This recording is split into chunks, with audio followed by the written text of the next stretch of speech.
हमारे यहाँ कोई भी जीव जब हमारे बीच से चला जाता है तब 3 दिन का उसके पीछे पातक लगता है और उस जीव को विदाई दी जाती है, कागोल दी जाती है।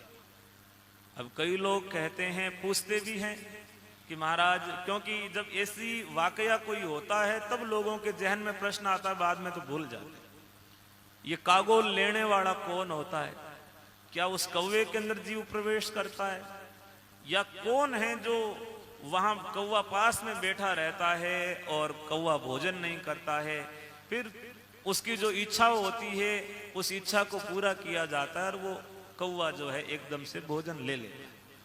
हमारे तो चलो तीसरे दिन तक की बात है, लेकिन अब जैसे आगे श्राद्ध पक्ष आएगा तो सनातन धर्म में तो 15 तिथियों में गए हुए बुजुर्गों का भी श्राद्ध और तर्पण किया जाता है, लेकिन वो ज्यादा विस्तृत हो जाएगा। हम केवल अपनी जो परंपरा है उसके बारे में बात करें कि ये असल में चीज क्या है, क्यों रखी गई है ये परंपरा, इनके पीछे लॉजिक क्या है, ऐसा क्यों होता है?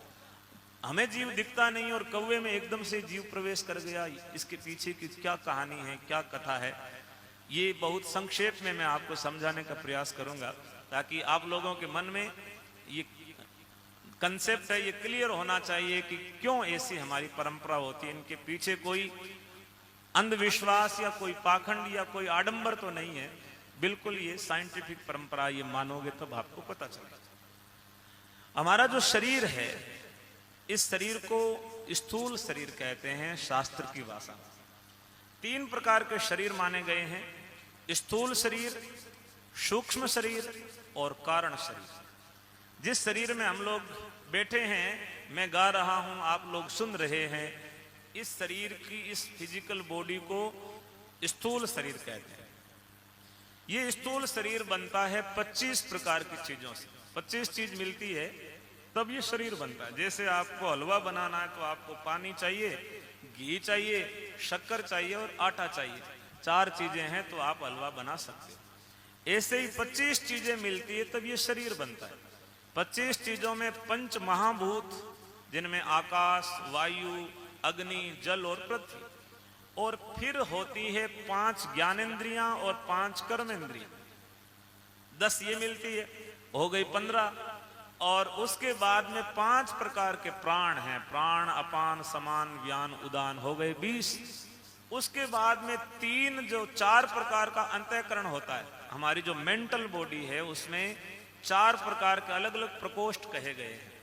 यद्यपि अब जो है साइंस ने इस बात को प्रूव कर दिया है कि हमारे ब्रेन के 3 अलग अलग हिस्से हैं, जो एक इमेजिनेशन करने का काम करता है, एक क्रिएशन करने का काम करता है और एक हमारी मेमोरी को संचित रखता है, और उसके बाद में चौथा जो है आत्म तत्व होता है। ये 3 तो साइंस ने फिजिकली इनको पकड़ लिया कि इनकी चारों की अलग अलग शरीर के अंदर व्यवस्था बनाई हुई, लेकिन हमारे यहाँ कहा कि 4 प्रकार का अंतःकरण है। उनका नाम है मन, बुद्धि, चित्त और अहंकार। ये हो गए 24। 25वां जो तत्व होता है उसे जीवात्मा कहते हैं। जैसे ही वो प्रवेश करता है तो ये स्थूल शरीर जो है हमारे लिए तैयार हो जाता है। इस शरीर की एक निश्चित आयु है, 100 साल, 50 साल, जो भी परमात्मा ने निर्धारित की है उतनी आयु इस बॉडी की निर्धारित है। जैसे ही शरीर की आयु पूरी होती है तब इस शरीर में से कुछ चीजें निकलती, उसको कहते हैं सूक्ष्म शरीर। आप लोगों के पास में मोबाइल होता है, कंप्यूटर होता है, आपने चलाया होगा, जो बड़े हैं उन्होंने चलते हुए देखा होगा। आजकल मोबाइल तो सब चलाते ही। मोबाइल के अंदर जो भी आप फीचर्स खोलते हो, उनको खोलने के लिए जो सबसे जरूरी चीज होती है वो होती है सॉफ्टवेयर। और सॉफ्टवेयर ऐसा है कि वो दिखता नहीं है, लेकिन वो उड़ जाए तो फिर मोबाइल चलता भी नहीं। तो हमारे शरीर के अंदर जो सॉफ्टवेयर सिस्टम है उसको सूक्ष्म शरीर कहते हैं, वो निकल जाता है। सूक्ष्म शरीर में 17 प्रकार की चीजें इस शरीर के साथ में निकलती, 17 चीजों से मिलकर के सूक्ष्म शरीर बनता है। 17 चीजों में 5 जो है ज्ञानेंद्रियां और 5 कर्मेंद्रियों की तन मात्राएं होती है। शास्त्र में उसे तन मात्रा कहा गया। और हमारी सीधी भाषा में हम समझने का प्रयास करें तो आपका मोबाइल है और मोबाइल में कैमरा पीछे इंस्टॉल है। लेकिन कैमरे के अंदर वो खोलने वाली ऐप नहीं है तो आप फोटो खींच नहीं पाओगे, क्योंकि ऐप में जाकर के ही तो कैमरा ओपन करोगे। ऐसे ही हमारा ये चक्षु गोलक तो है, लेकिन पीछे जो देखने वाली व्यवस्था है, जो देखने वाला सॉफ्टवेयर है, वो चला जाए उसे तन मात्रा कहते हैं। कान तो है, लेकिन कानों में जो सुनने की शक्ति है उसे तन मात्रा कहते हैं। जुबान सबके पास है, लेकिन सारे बोल थोड़ी पाते हैं। बोलने की शक्ति अलग चीज है। वो जो शक्ति है इसके भीतर, वो शरीर से निकल जाती है, तब हम कहते हैं कि भाई इनकी मृत्यु हो गई, या इनकी डेथ हो गई, या इनका शरीर शांत हो गया, जो भी हम शब्द प्रयोग करते हैं। लेकिन जो 17 चीजें निकली हैं, उनमें 5 ज्ञानेंद्रियां, 5 कर्मेंद्रियों की तन मात्राएं, 5 प्राण होते हैं, और छठा जो है 16वां मन होता है, और 17वां जीवात्मा। अंतःकरण चतुष्टय में से जीव केवल मन को साथ में लेके जाता है। बुद्धि नहीं है उसके पास में, उसके पास में अभिमान नहीं है, उसके पास में केवल और केवल मन होता है। मैं इन सब के बारे में विस्तार में न देते हुए केवल सांकेतिक रूप से बता रहा हूं। मन जीव जो है मरने के बाद में भी साथ में लेकर के जाता है, और मन जब साथ में लेकर के जाता है तो वो आखिर में उसकी इच्छाएं जो है हमारी मन में रहती है। बुद्धि में इच्छाएं नहीं होती, अहंकार में इच्छाएं नहीं होती, इच्छाएं मन पैदा करता है, और मन साथ में जाता है। इसलिए जो रिसेंटली उसके जीवन में घटित हुआ होता है उनको वो साथ में लेके जाता है। ज्यादा स्मृति उसके पास नहीं है, लेकिन मन है। मन है इसलिए जो पीछे तुरंत मृत्यु से कुछ समय पहले की जो कोई विशेष बातें होती है वो याद रखता है जीव, पहले की याद नहीं रखता। जैसे आप लोगों को रात में सोते हुए सपना आता है, सपने देखते हो ना आप सब लोग, जब सुबह को जगते हो तब सपना याद आता है, लेकिन याद कितना रहता है? जहां पे सपना एंड हुआ है वो याद रहता है, सपना शुरू कहां से हुआ किसी को याद नहीं रहता। आप आगे फिर कभी नोट करना, सपना शुरू कहां से हुआ किसी को याद नहीं रहता, लेकिन पूरा कहां हुआ सबको याद है कि बड़ा सुख मिल रहा था, लेकिन आंख खुल गई देखा तो गद्दे पे ही पड़ा है। तो उस समय याद करता है कि शुरू कहां से हुआ, कितना ही प्रयास करें लेकिन हमें याद नहीं आता कि सपने की शुरुआत कहां से हुई थी। जिसकी मेमोरी शार्प होती है वो थोड़ा याद करता है तो कुछ चीजें पीछे तक जाने का प्रयास करता है, लेकिन फिर भी शुरू तक नहीं पहुंच पाता। ठीक ऐसे ही व्यक्ति की जब मृत्यु होती है तो मरने के बाद वो कुछ स्मृतियां साथ में लेके जाता है जो रिसेंटली जीवन में हुई है, उससे ज्यादा पहले की यादें उसके पास में नहीं होती। वो जो है महसूस कर सकता है, देख सकता है, सुन सकता है, लेकिन वो एक एनर्जी के रूप में है, ऊर्जा के रूप में।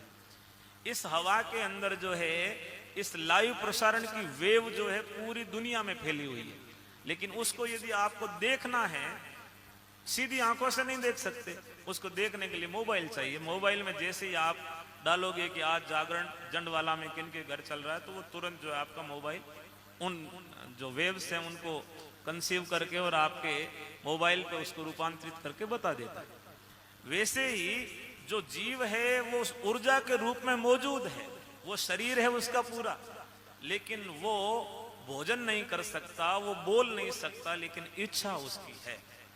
तब उसके लिए निर्धारित किया गया कि उसको भोजन या कुछ प्रसाद के रूप में हम रखते हैं, और उससे हम इस चीज का मूल्यांकन करते हैं, इस चीज का परीक्षण करते हैं कि वो जीव यहां से खुश होके गया है या नहीं गया है। अब बात आती है कि कौवे के अंदर वो जीव प्रवेश करता है या नहीं करता है। देखो, कुदरत के अंदर बहुत सारे जो जीव जंतु है, ये मशीनरी तो हमने अब बनाई है, कुदरत ने इन जीव जंतुओं को बनाया है। इन जीव जंतुओं के पास में कईयों के पास विशेष प्रतिभा होती है। जैसे हंस के लिए कहते हैं कि हंस नीर क्षीर विवेकी होता है, दूध उसको डालो तो वो दूध पी लेता है, पानी को छोड़ देता है। अब आपको कहेंगे आप ऐसा कर सकते हो, तब कोई कहेगा नहीं हम तो नहीं कर सकते, लेकिन हम कर सकते हैं। कैसे करेंगे?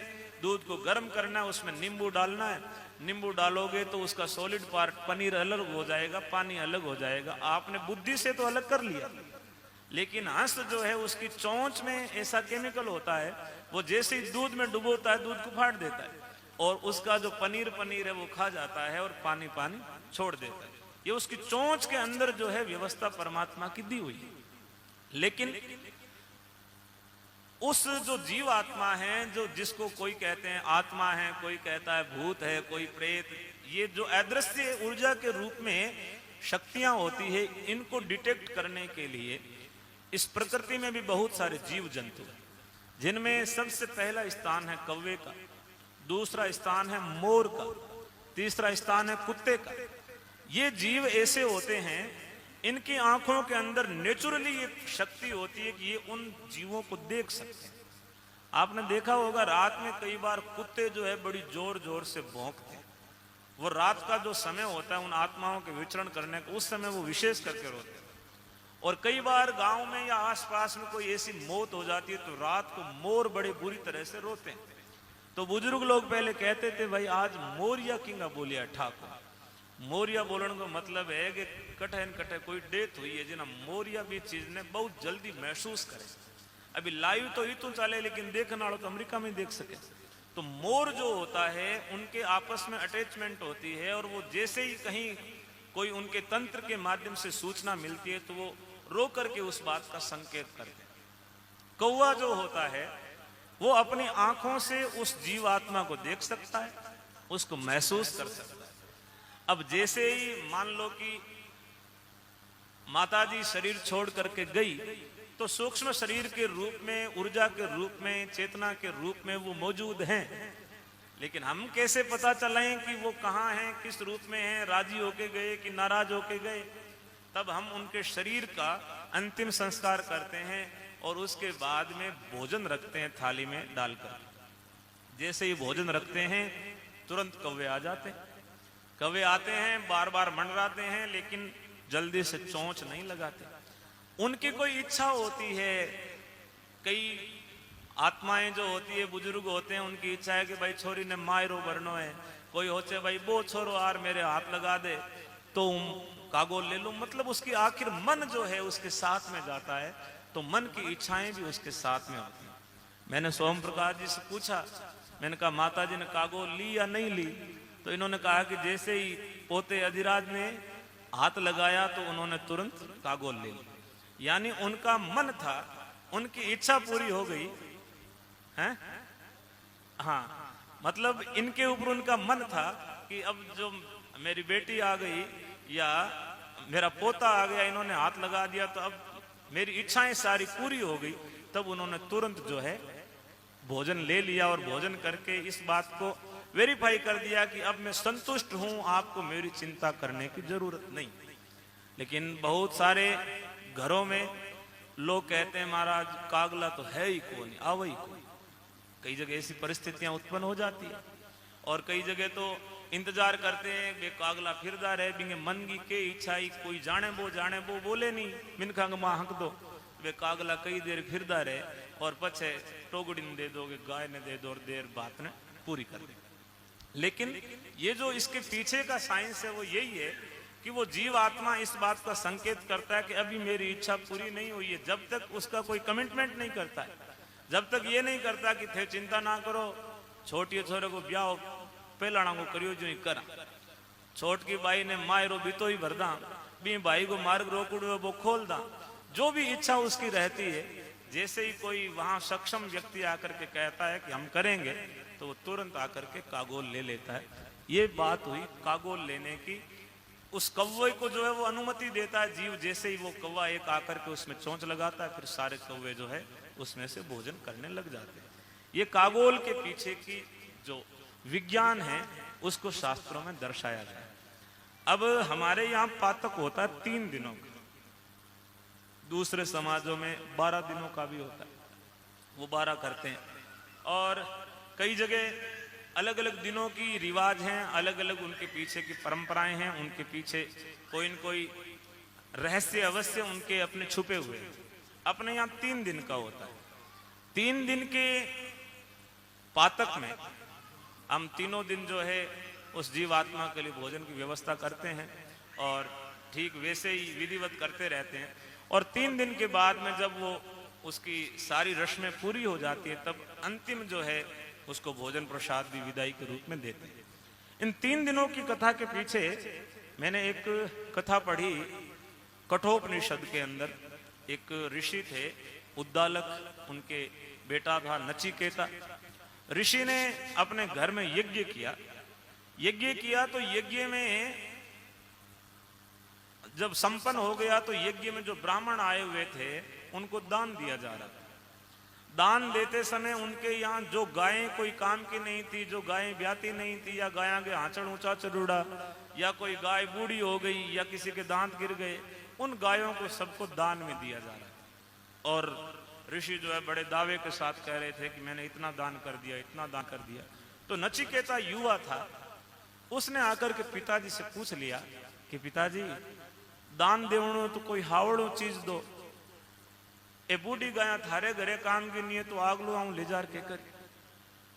अब टाबर कई बार जा आर बुढ़ावण दे देना, जका मोटा हुए बांगे ईगो ने अभिमान ने चोट पहुंचे, तो बेबी ने भी तुम आगो मर, यानी मैंने तेरे को यमराज को दे दिया।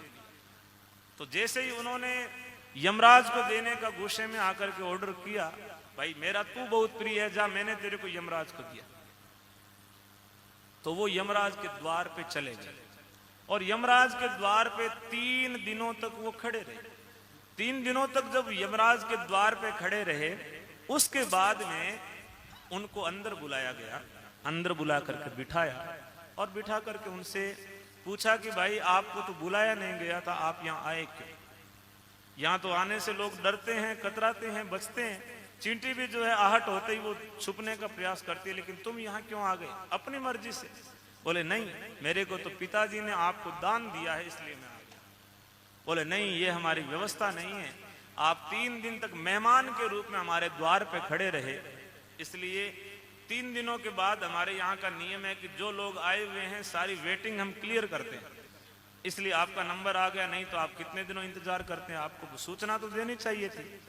अब एक एक दिन के लिए हम 3 दिन आपकी सेवा करेंगे, यानी एक दिन के 3 दिन हो गए तो 9 दिन और हो गए।